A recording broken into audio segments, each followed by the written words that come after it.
The very word secrecy is repugnant in a free and open society, and we are, as a people, inherently and historically opposed to secret societies, to secret oaths, and to secret proceedings.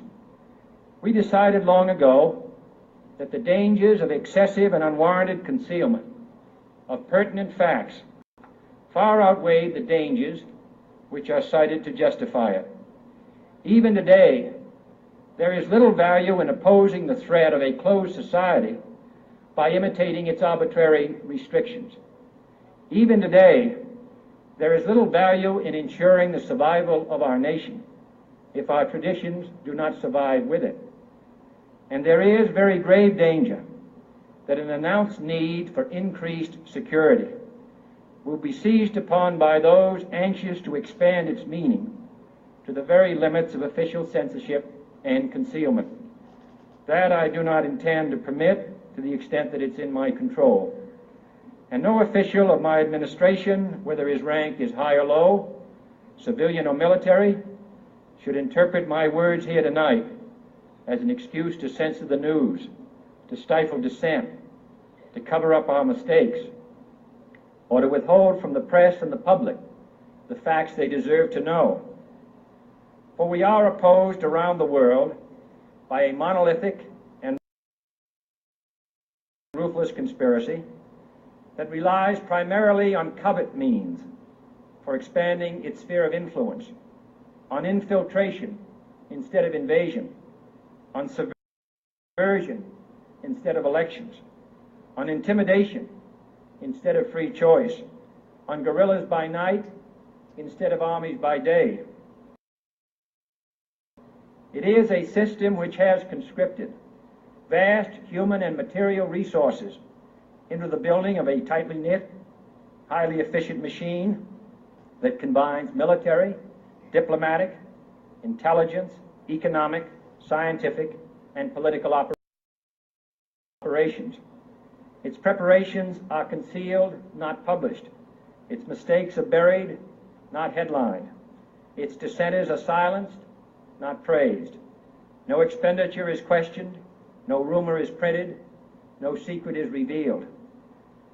No president should fear public scrutiny of his program, for from that scrutiny comes understanding, and from that understanding comes support or opposition, and both are necessary.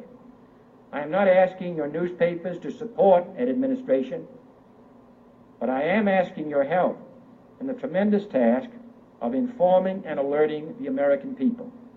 For I have complete confidence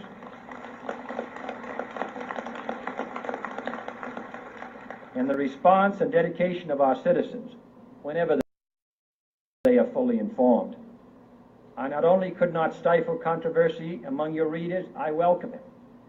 This administration intends to be candid about its errors. For as a wise man once said, an error doesn't become a mistake until you refuse to correct it. We intend to accept full responsibility for our errors, and we expect you to point them out when we miss them. Without debate, without criticism, no administration and no country can succeed, and no republic can survive. That is why the Athenian lawmaker Solon decreed it a crime for any citizen to shrink from controversy. And that is why our press was protected by the First Amendment, the only business in America specifically protected by the Constitution, not primarily to amuse and entertain, not to emphasize the trivial and the sentimental, not to simply give the public what it wants, but to inform, to arouse, to reflect, to state our dangers and our opportunities, to indicate our crises and our choices, to lead, mold, educate, and sometimes even anger public opinion. This means greater coverage and analysis of international news, for it is no longer far away and foreign, but close at hand and local. It means greater attention to improved understanding of the news, as well as improved transmission. And it means, finally, that government at all levels must meet its obligation to provide you with the fullest possible information outside the narrowest limits of national security.